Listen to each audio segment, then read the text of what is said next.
وجود زن سے ہے تصویر کائنات میں رنگ۔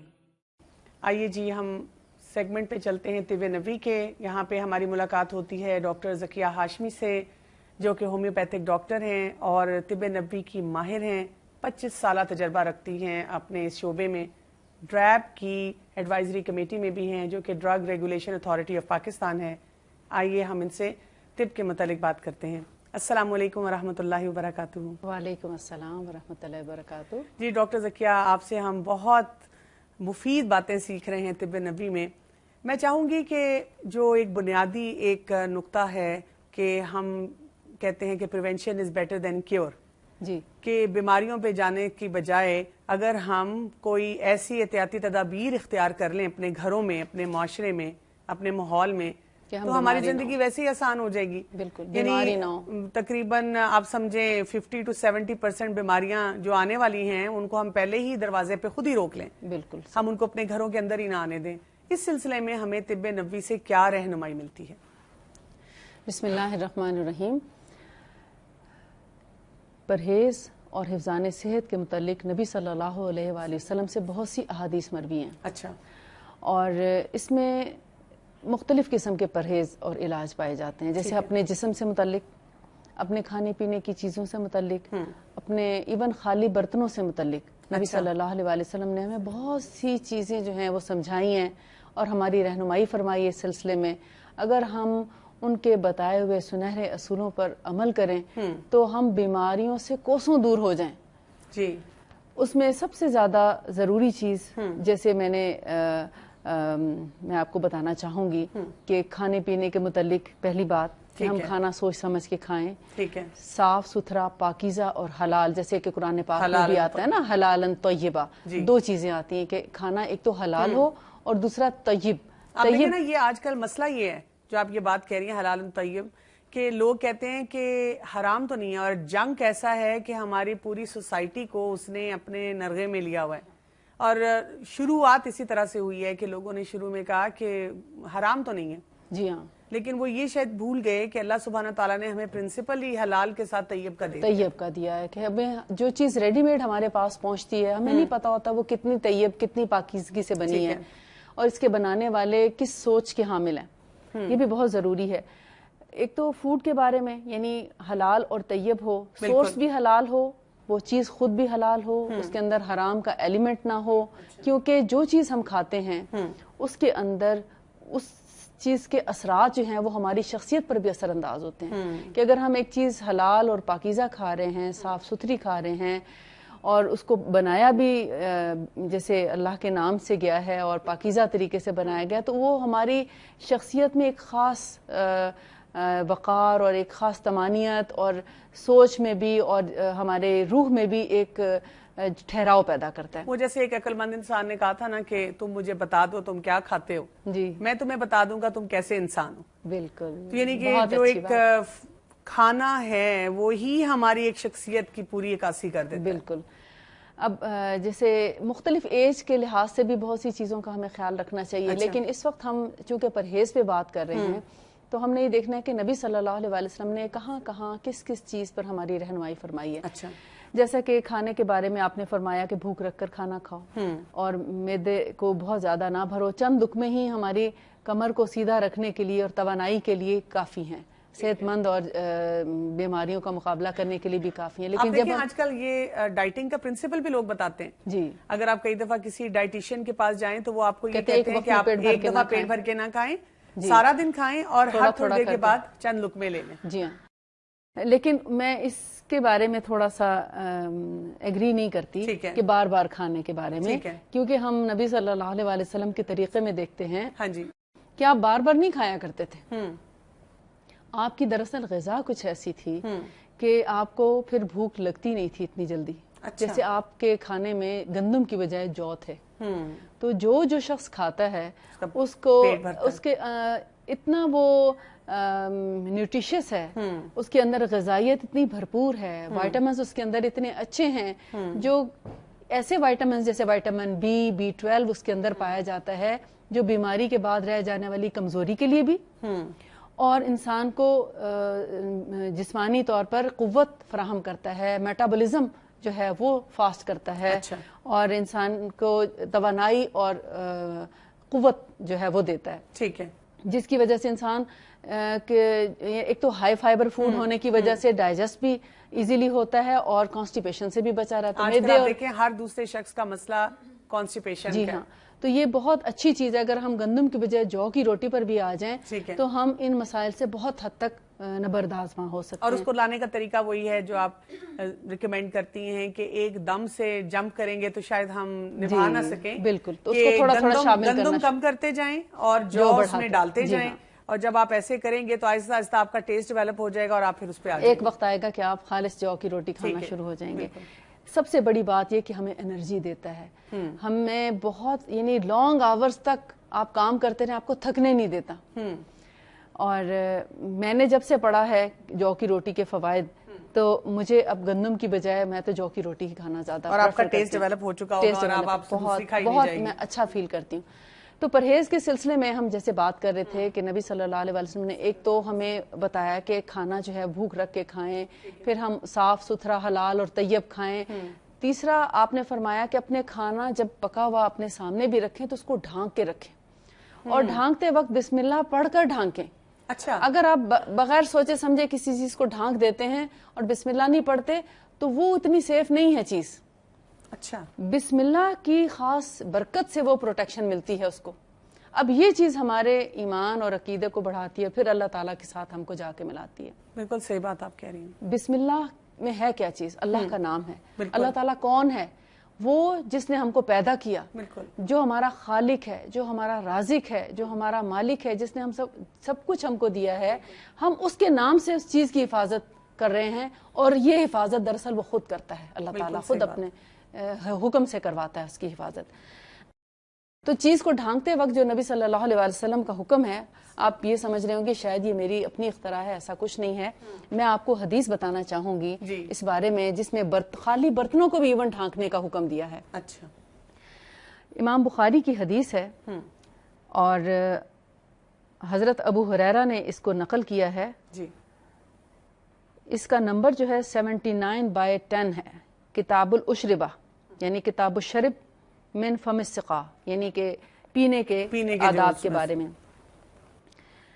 رسول اللہ صلی اللہ علیہ وآلہ وسلم نے فرمایا کہ جب رات اپنا بازو پھیلائے یا شام ہو جائے تو اپنے بچوں کو گھروں میں روک لو، اس لیے کہ شیاطین شام کے وقت پھیلتے ہیں.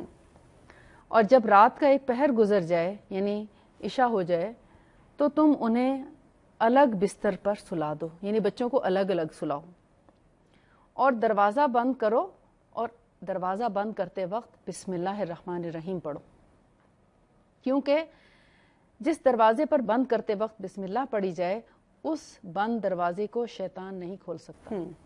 اور اپنے مشکیزوں کو باندھو اور باندھتے وقت بسم اللہ پڑھو. مشکیزیں مین پانی کے جگ ہوں یا برتن، کیسے بھی برتن ہوں یا گلاس ہوں، اور اپنے برتنوں کو ڈھانکو، یعنی خالی برتن بھی ہیں تو ان کو ڈھانکو اور ڈھانکتے وقت بسم اللہ پڑھو. ٹھیک ہے. خواہ اس پر کوئی چیز کھڑی کر کے ہی ڈھانکو اور چراغوں کو بجھا دو، یعنی لائٹس آف کر دو. کوئی چیز کھڑی کر کر کیسے؟ یعنی فرض کریں کہ ایک گلاس ہے، اس کا ڈھکن ایزیلی اویلیبل ہے، ہنڈیا ہے، اس کا ڈھکن ایزیلی اویلیبل ہے.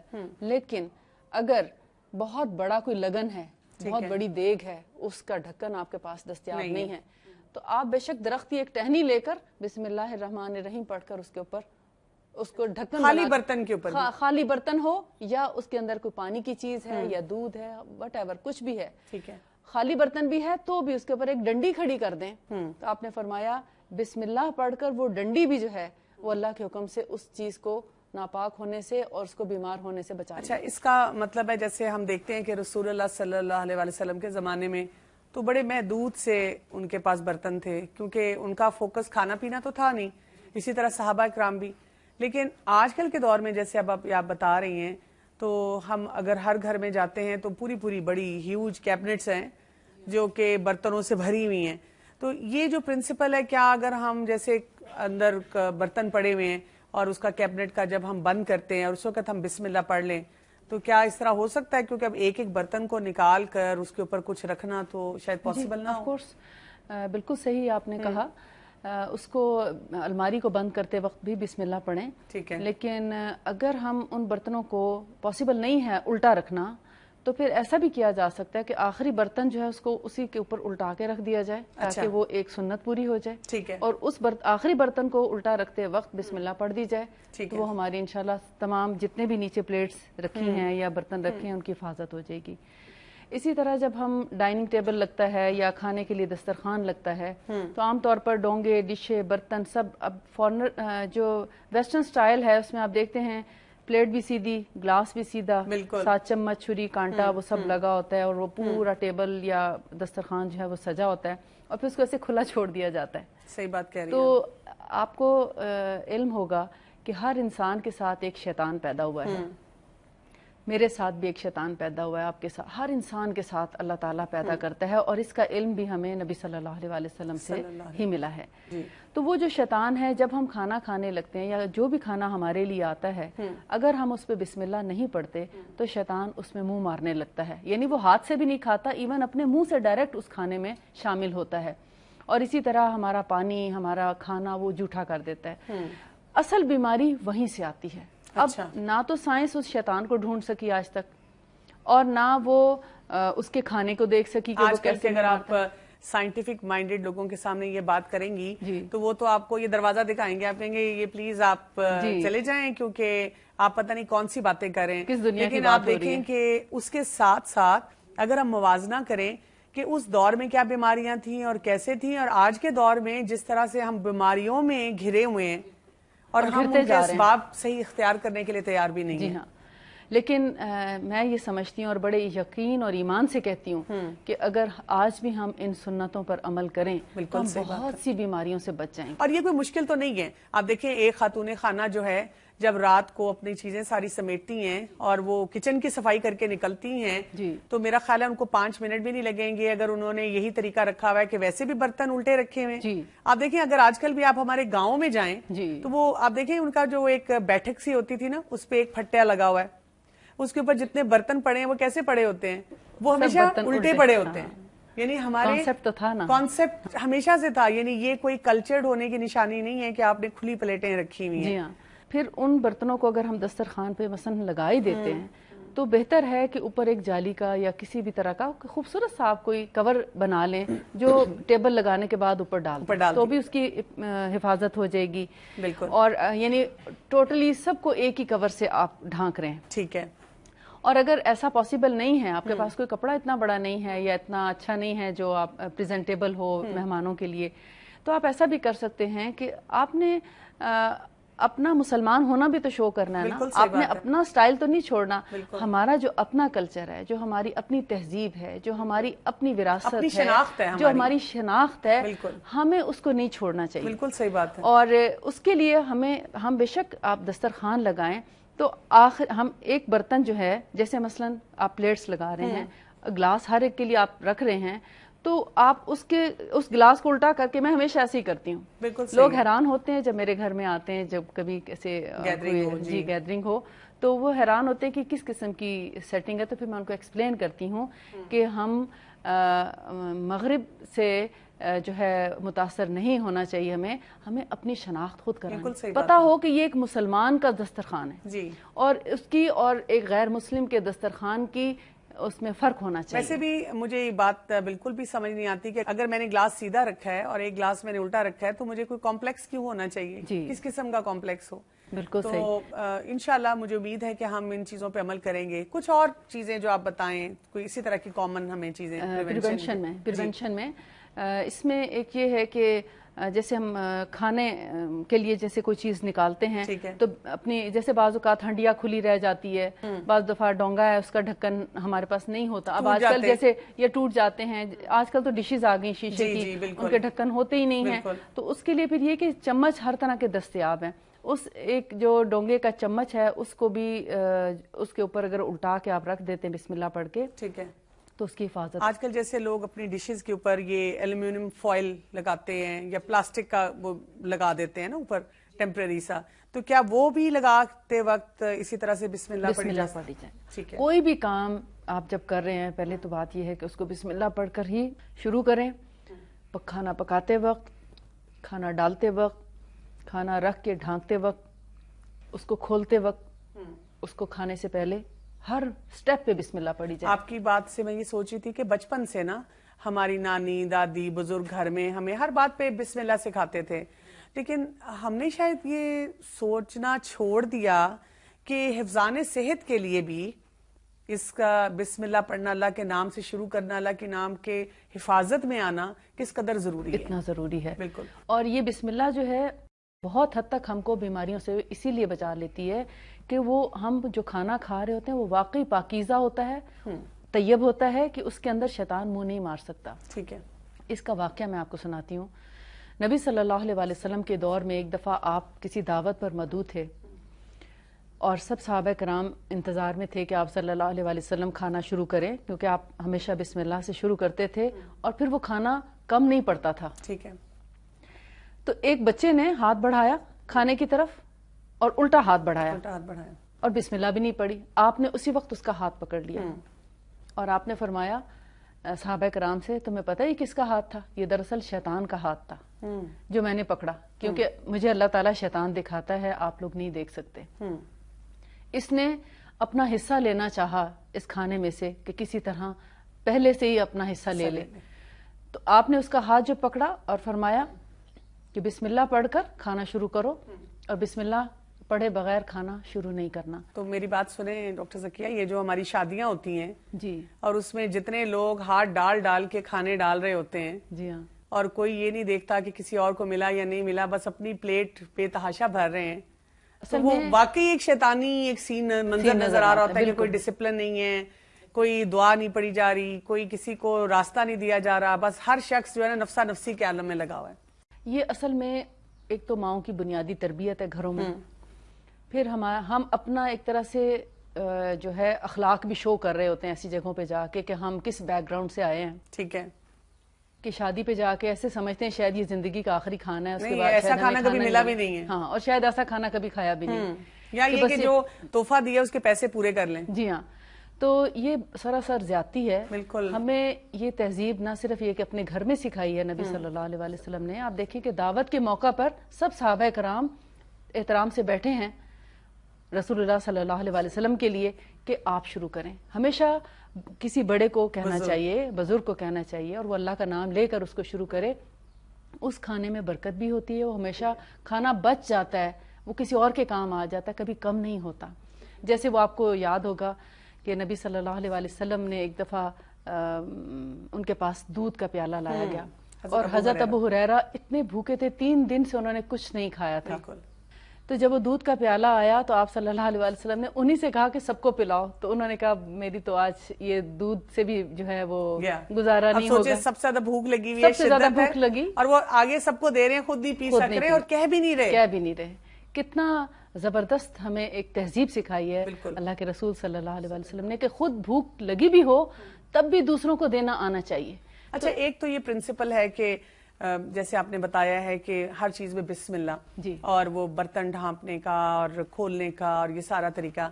کچھ ایسی چیز ہماری بہنوں کو بتائیں کہ وہ بچپن سے اس کے علاوہ اپنے بچوں کے ساتھ پریکٹس کریں جو کہ طب نبوی کے بہت بہترین اصولوں میں سے ہو، اور وہ ان کے یعنی کہ جب بچوں کی تربیت ہو تو یہ حفظان صحت کے اصول ان کی زندگی میں بالکل شامل ہو جائیں، انٹیگریٹ ہو جائیں. جی، چھوٹے سے بچے کو جب ہم کھانا شروع کراتے ہیں، اس کا ہم کھانے سے بھی نہیں پلانے سے شروع کریں گے. ٹھیک ہے. کہ جب بچہ پیدا ہوتا ہے تو نبی صلی اللہ علیہ وسلم اس کو تحنیک کیا کرتے تھے. اس کو بھی اگر ہم دیکھیں ایک دفعہ پیچھے جا کے کہ رسول اللہ صلی اللہ علیہ وسلم ایک بچے کو اس کا منہ کیسے میٹھا کراتے تھے پیدا ہوتے بچے کا. بالکل. کہ وہ اجوا کھجور چبا کے اس کو بالکل خوب ملیدہ کر کے اور اس سے تھوڑا سا ایک بائٹ لے کے اور بچے کے تالو پہ چپکا دیا جاتا تھا، ایسے ٹچ کر دیا جاتا تھا. بہت وہ ملائم سا ایک شیرہ نما چیز ہوتی تھی، اس میں کوئی تھکنس نہیں ہوتی تھی کہ جو بچے کے گلے میں جا کے اٹک جائے.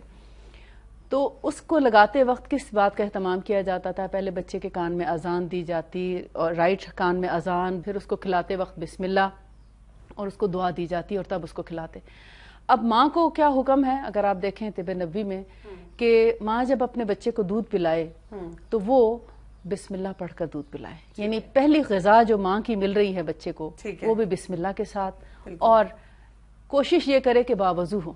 اچھا، یعنی ماں اگر باوضو ہے اور بسم اللہ پڑھ کے دودھ پلا رہی ہے تو پھر ایسی قوم تیار ہوتی ہے بالکل صحیح بات ہے کہ جس کے نام سے بھی پھر دنیا ڈرتی ہے، اور وہ ایک روب اور جلال والی اور ایک واقعی صحیح معنوں میں ایک اسلامک سوچ کے ساتھ جو ہے وہ بچے پروان ہوں گے. ہم نے چونکہ ہر کام میں بسم اللہ کو چھوڑ دیا.